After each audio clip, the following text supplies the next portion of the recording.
Бейнебаянды бастамас бұрын айта кетейін. Каналға аз ғана адам жетпей тұр. Подписка басып кетсеңіздер, разы боламын. Бұл оқиға шын өмірден алынған. Жүрегіңізді тебірентетін, ойландыратын шынайы әңгімелерді осы видеодан тамашалаңыз. Айгүл 53 жасқа келгенде де ауыл адамдары оны әлі күнге дейін кәрі қыз деп атайтын. Бұл сөзді ешкім бетіне тура айтпаса да, әр тойда, әр жиында, әрбір өсек арасында сол сөз міндетті түрде айтылатын. Айгүл оған баяғыда үйреніп кеткендей көрінетін, бірақ іштей ол сөз жүрегіне жыл сайын ауырлай түсетін. Айгүл шағын ауылдың шет жағында орналасқан ескі үйде жалғыз тұратын. Үйі қарапайым еді, ақталған қабырғалар, ағаш терезелер, аулада алма ағашы. Таңертең ерте тұрып, ауласын сыпырып, гүлдеріне су құйып жүретін. Ауыл адамдары оны жаман көрмейтін. Керісінше, бәрі оны ең сабырлы, ең адал әйелдердің бірі деп санайтын. Бірақ бір ғана сұрақ бар еді. Неге ол тұрмысқа шықпады? Бұл сұрақты ешкім тура сұрамайтын, бірақ бәрінің ойында сол сұрақ жүретін. Айгүл мектепте кітапханашы болып жұмыс істейтін. Балалар оны жақсы көретін. Себебі ол әр балаға жылы сөйлейтін, әр кітапты қызықты етіп түсіндіретін. Бір күні түсте кітапханадан шығып келе жатқанда, мектеп ауласында екі мұғалімнің сыбырласып тұрғанын естіді.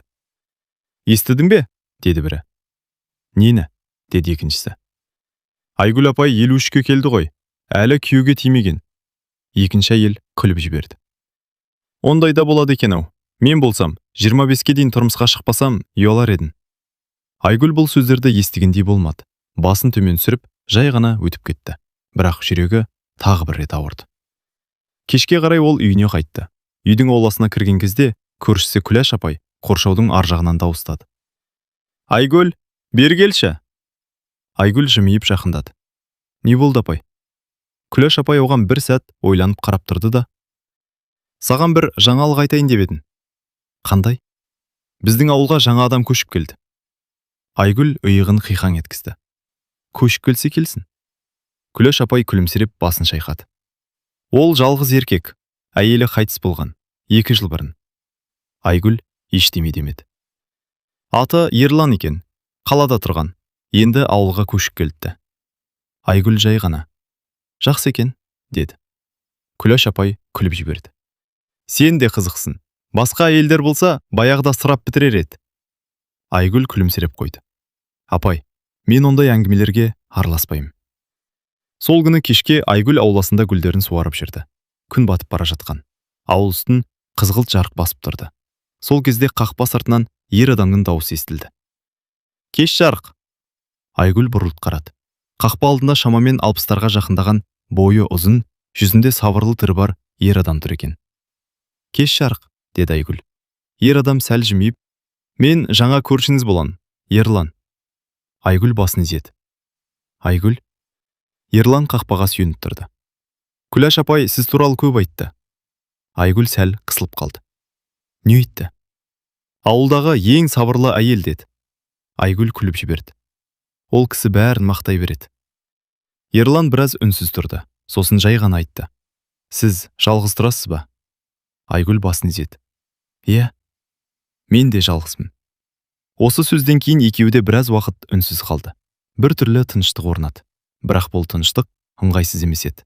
Керісінше, бұрыннан таныс адамдар сияқты сезілді. Сол күннен бастап Ерлан кейде Айгүлдің үйінің жанынан өтіп бара жатқанда амандасып кететін болды. Кейде су тасуға көмектесіп жіберетін, кейде жай ғана сөйлесіп тұратын. Ауыл адамдары мұны бірден байқап қалды. Бір күні дүкен алдында отырған 3 әйел сыбырласып отырды. «Көрдіңдер ме?» «Нені?» «Ерлан күнде Айгүлдің үйіне барады екен». Біреуі күліп жіберді. «53-тегі келін бе сонда?» Екіншісі мырс етті. «Қызық болады екен». Бұл сөздер ауыл ішінде тез тарады, бірақ Айгүл оған мән бермеді. Бір күні кешке Ерлан тағы да қақпа алдына келді. «Айгүл», деді ол. «Иә?» Ерлан бір сәт үнсіз тұрды, сосын күтпеген сөз айтты. «Мен сізге бір сұрақ қояйын деп едім». Айгүл таңырқап қарады. «Қандай?» Ерлан терең дем алды. «Сіз тұрмысқа шығу туралы ойлап көрдіңіз бе?» Айгүл бір сәтке қатып қалды. Мұндай сұрақты ол өмірінде бірінші рет естіп тұрды. «Неге сұрап тұрсыз?» деді ол ақырын. Ерлан оның көзіне тура қарап: «Өйткені мен сізге үйленгім келеді». Айгүлдің қолындағы су құятын шелек жерге түсіп кетті. Су топыраққа жайылып кетті. Айгүлдің жүрегі қатты соғып кетті. 53 жыл ішінде ешкім оған мұндай сөз айтпаған еді. Ал дәл қазір ауылдың тыныш кешінде бір ер адам оған үйленгісі келетінін айтып тұр еді. Бірақ Айгүл білмейтін бір нәрсе бар еді. Егер ол бұл ұсынысты қабылдаса, бірнеше аптадан кейін бүкіл ауыл оның өміріндегі ең үлкен өсекті талқылайтын болады. Ерланның айтқан сөзі Айгүлдің құлағында бірнеше күн бойы жаңғырып тұрды. Мен сізге үйленгім келеді. Бұл сөзді 53 жыл ішінде ешкім айтпаған еді. Айгүл сол кештен кейін ұзақ уақыт ұйықтай алмады. Терезе алдында отырып, қараңғы ауылға қарап ойға батты. Бұл рас па? Әлде жай ғана айтылған сөз бе? Деп ойлады ол. Келесі күні таңертең Ерлан тағы келді. Айгүл ауғасын сыпырып жүрген.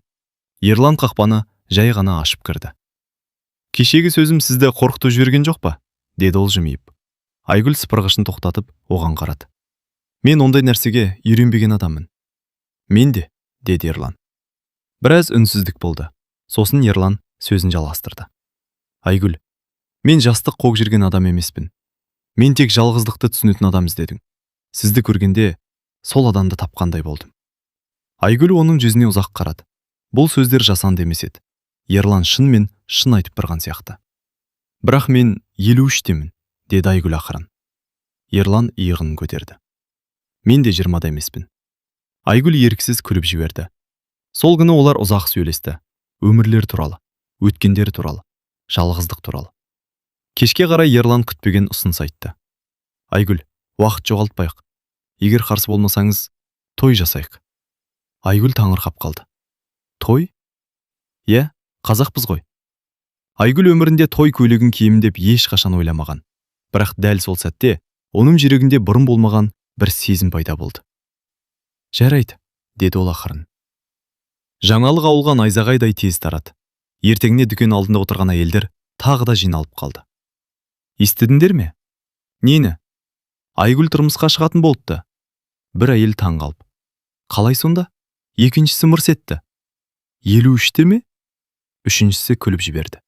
Қызық болады екен. Сол күні кешке Күләш апай Айгүлдің үйіне келді. Айгүл, рас па? Не? Тұрмысқа шығайын деп жатырсың ба? Айгүл жымиып басын изеді. Күләш апай бір сәт үнсіз тұрды. Сосын жай ғана айтты. Құтты болсын. Бірақ оның көзінде аздап таңғалу бар еді. Бір апта ішінде той дайындықтары басталып кетті. Ерланның туыстары басқа ауылдан келді. Айгүлдің де алыстағы туыстары хабар естіп жетті. Бірақ бәрінің көзқарасы бірдей емес еді. Кейбіреулер шынымен қуанды, ал кейбіреулер күдікпен қарады. Бір күні Ерланның қарындасы Гүлмира ас үйде басқа әйелдермен сөйлесіп отырды.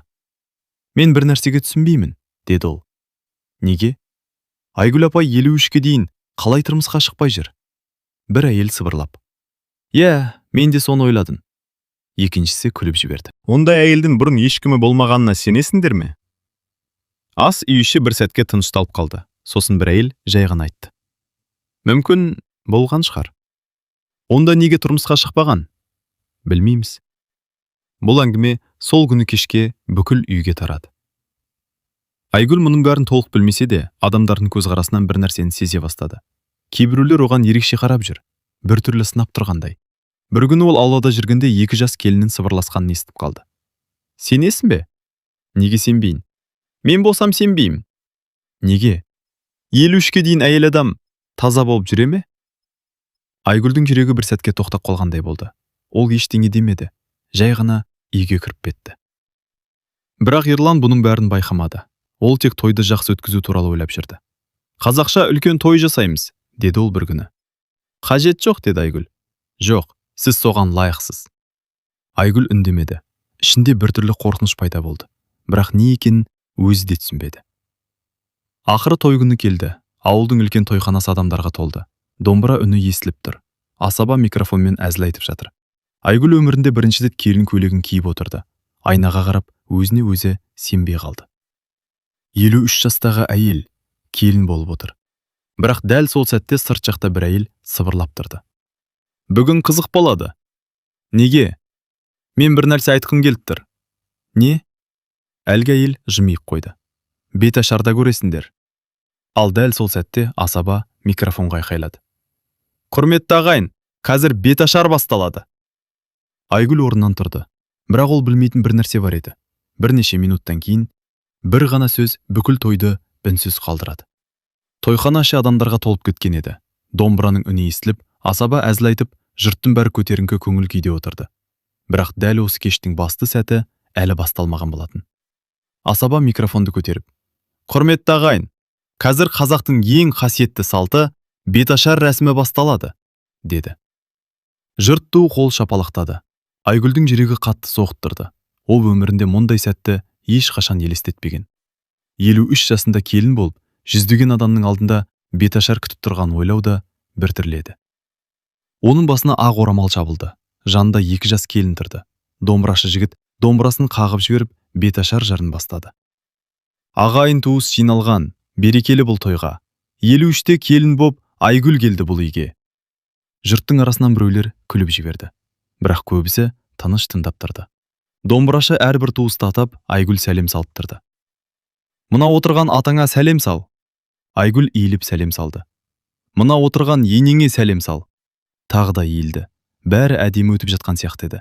Бірақ дәл сол кезде арт жақта отырған бір егде әже кенеттен дауыстап жіберді: "Әй, бір сұрақ бар." Тойхана бір сәтке тыныштап қалды. Асаба абдырап қалды. "Қандай сұрақ, апа?" Әже еш қысылмастан айтты: "Осы келіннің қыздығы бар ма өзі?" Тойхана іші бір сәтте тас үнсіздікке батып кетті. Домбырашының қолы тоқтап қалды. Асабаның аузы ашылып қалды. Бірнеше адам күліп жіберді. Бірақ көпшілігі не істерін білмей, бір-біріне қарап қалды. Айгүлдің денесі мұздап кеткендей болды. Басының үстіндегі орамалдың астында оның беті қызарып кетті. Өмірінде ешкім оған мұндай сөз айтпаған, әсіресе жүздеген адамның алдында. Асаба жағдайды түзетуге тырысты. "Апа, ондай сұрақты кейін қоясыз ғой." Бірақ әже тоқтамады. Мен жай сұрап тұрмын. 53-ке дейін қыз болып жүре ме адам?" Тойхана ішінде тағы да күбір-сыбыр басталды. Рас қой. Қалай мүмкін?" Біреу мырс етіп күлді. Айгүлдің жүрегі қатты ауырып кетті. Ол жерге қарап тұрды. Сол кезде кенет Ерлан орнынан тұрып кетті. Оның жүзінде ашу пайда болды. "Апа!" деді ол қатты дауыспен. Бүкіл жұрт оған қарады. "Бұл той, мұндай сөз айтатын жер емес." Әже иығын көтерді. "Мен жаман нәрсе айтқан жоқпын. Ақиқатты сұрадым." Тойхана тағы да тыныш қалды. Асаба микрофонды алып: "Жарайды ағайын, беташарды жалғастырайық", деді.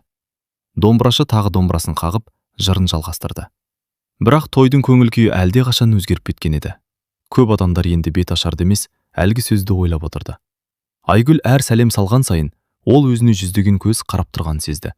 Сол көздердің ішінде күмән де бар еді, күлкі де бар еді, тіпті мазақ та бар еді. Ақыры беташар аяқталды. Жұрт қол шапалақтады. Бірақ бұл қол шапалақтаудың ішінде бұрынғыдай қуаныш жоқ еді. Сол түні той жалғаса берді. Бірақ дастархан басында отырған адамдардың әңгімесі бір ғана тақырыпқа ауысып кеткен еді. "Естідің бе?" "Нені?" "Әлгі әже не деді?" "Қыздығы бар ма деп сұрады ғой." 53-те ше?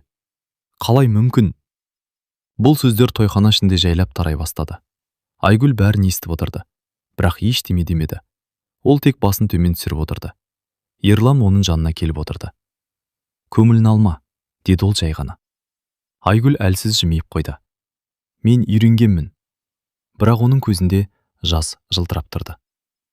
Түн ортасына қарай той аяқталды. Жұрт үйлеріне тарай бастады. Бірақ ауылдың әр бұрышында бір әңгіме айтылып жатты. "Беташарда не болды? Әже не деді? Қызық қой." Ал дәл сол түні бір ауыз сөз бүкіл ауылға тарап үлгерді.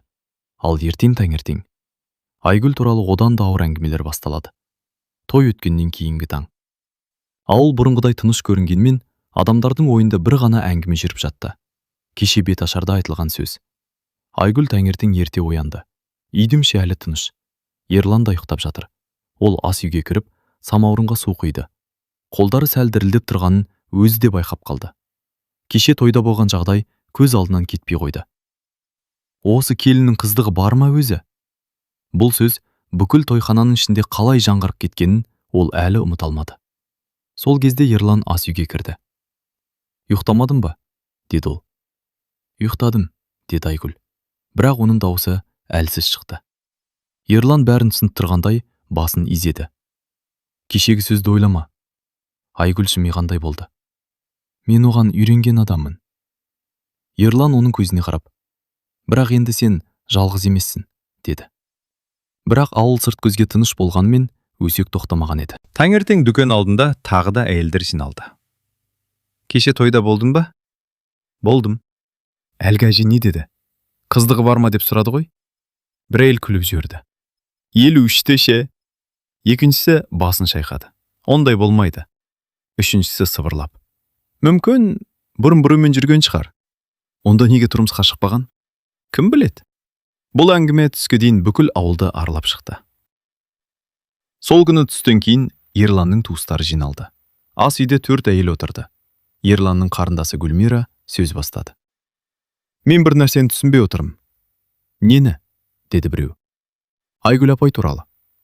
Не болды? Гүлмира даусын бәсеңдетіп айтты. Кеше әже бекер сырған жоқ. Басқа әйелдер бір-біріне қарады. Сен де күмәнданып отырсың ба? Иә. Біреу жай ғана айтты. 53-ке дейін әйел адам ешкіммен болмауы мүмкін емес. Сол кезде есік ашылып, Ерлан кіріп келді. Әйелдер бірден үндемей қалды. Ерлан олардың жүздеріне қарап шықты. Не туралы сөйлесіп отырсыңдар? Ешкім жауап бермеді. Бірақ Ерлан бәрін түсінді. Айгүл туралы ма? Гүлмира басын төмен түсірді. Біз жай ғана не? Ерланның даусы қатайып кетті. Өсек айтып отырсыңдар ма? Бір әйел ақырын айтты. Біз тек шындықты білгіміз келеді. Ерлан ашуланып кетті. Қандай шындық? Гүлмира батылдан. Аға, сен де ойламайсың ба? 53-ке дейін қалай? Ерлан оның сөзін бөліп жіберді. Жетеді. Ас үй іші тып-тыныш болып қалды. Айгүл туралы жаман сөз естісем, ешқайсымен сөйлеспейін. Осын айтып, ол бөлмеден шығып кетті. Айгүл бұл әңгіменің көбін естіген жоқ, бірақ адамдардың көзқарасы өзгергенін сезді. Көшеде кездескен адамдар бұрынғыдай емес. Кейбіреулер күліп амандасады, кейбіреулер біртүрлі қарап қалады. Бір күні дүкенге кіргенде, арт жағында 2 әйелдің сыбырлағанын анық естіді. Міне, өзі келді. Иә. Шынымен таза болса, неге ешқашан тұрмысқа шықпаған? Айгүлдің жүрегі тағы ауырды. Ол ештеңе алмастан дүкеннен шығып кетті. Кешке қарай үйде тыныш отырғанда есік қағылды. Айгүл ашса, сыртта Ерланның үлкен жеңгесі тұр екен. Ол үйге кіріп, бірден сөз бастады. Айгүл, мен саған ашық айтайын. Айгүл үнсіз тыңдап тұрды. Жеңгесі тік қарап айтты. Ауылда көп сөз жүр. Айгүл басын изеді. Білем. Егер шындық басқа болса, қазір айтуың керек. Айгүл таңырқап қалды. Қандай шындық? Жеңгесі баяу айтты. Бұрын біреумен болған болсаң, біз білуіміз керек. Айгүлдің жүрегі шым ете түсті. Ол бірнеше секунд үнсіз тұрды. Сосын жай ғана айтты. Мен ешкімге ештеңе дәлелдеуге міндетті емеспін. Жеңгесі басын шайқады. Бірақ бұл сөз тоқтамайды. Айгүл терең дем алды. Онда бір күн мен бәрін айтып берем. Қашан? Айгүл көзін төмен түсірді. Әлі уақыт бар. Жеңгесі үнсіз шығып кетті. Сол түні Айгүл ұзақ уақыт ұйықтай алмады. Ол өткен өмірін еске алды. Жастық шағын, бір кездері болған оқиғаны, ешкім білмейтін құпияны. Егер адамдар оны білсе, мүмкін бәрі өзгерер еді. Бірақ Айгүл бір нәрсені сезді. Бұл әңгіме әлі аяқталған жоқ. Өйткені ертең бір адам оның өткен өмірі туралы күтпеген сұрақ қояды. Ал сол сұрақтан кейін Айгүл бүкіл ауыл алдында шындықты айтуға мәжбүр болады. Той өткеніне 3 күн ғана болды, бірақ Айгүлге бұл 3 күн бірнеше айдай болып көрінді. Ауылдағы сөз әлі тоқтаған жоқ. Көшеде жүргенде адамдар бұрынғыдай еркін амандаспайды. Кейбіреулер тек басын изеп өте шығады. Кейбіреулер оның артынан қарап қалады. Айгүл мұның бәрін сезіп жүрді, бірақ үндемеді.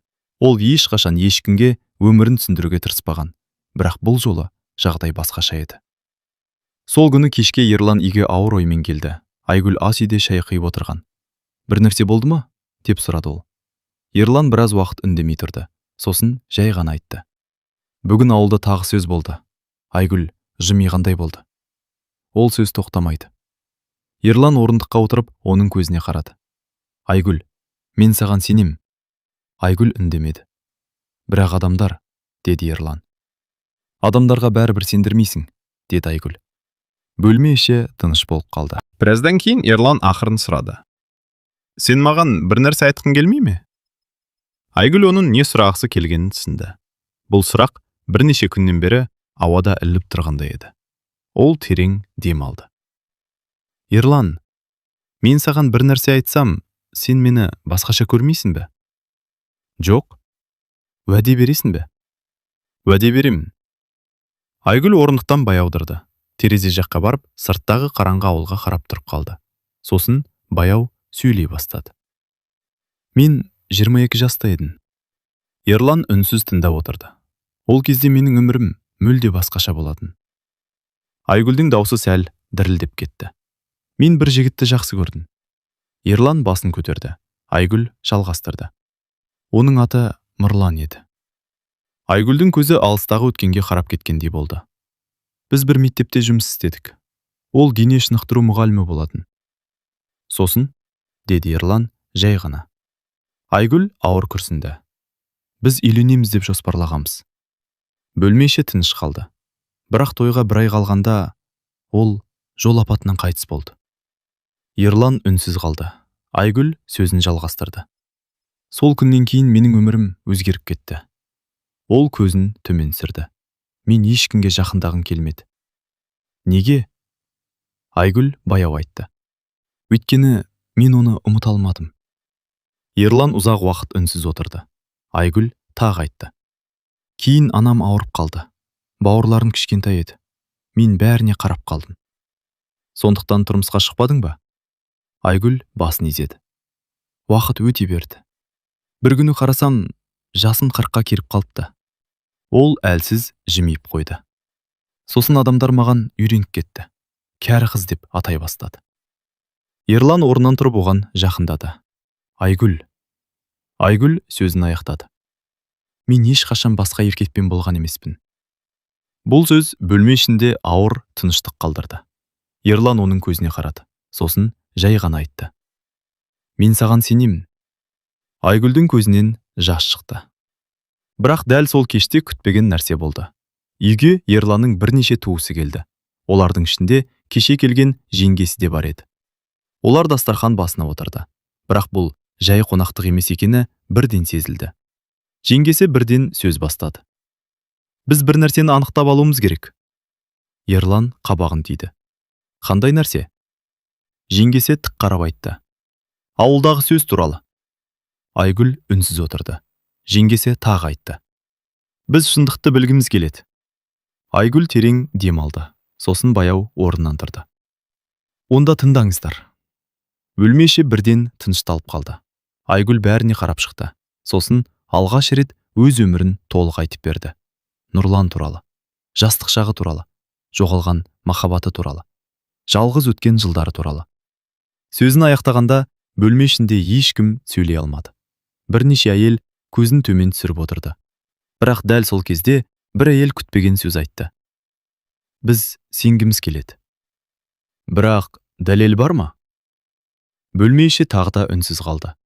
Айгүл олардың көзіне қарады. Сол сәтте ол бір нәрсені түсінді.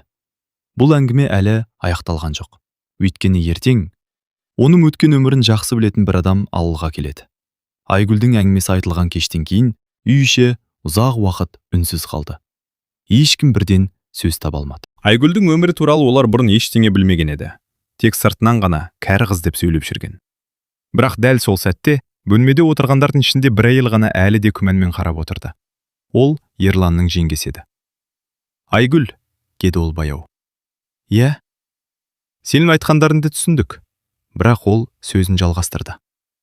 Бірақ ауылдағы сөз тоқтамайды. Ерлан қабағын түйіп. Қандай сөз? Жеңгесі ауыр күрсінді. Адамдар дәлел сұрайды. Айгүл біраз үнсіз тұрды. Сосын жай ғана айтты. Менің өміріме дәлел керек емес.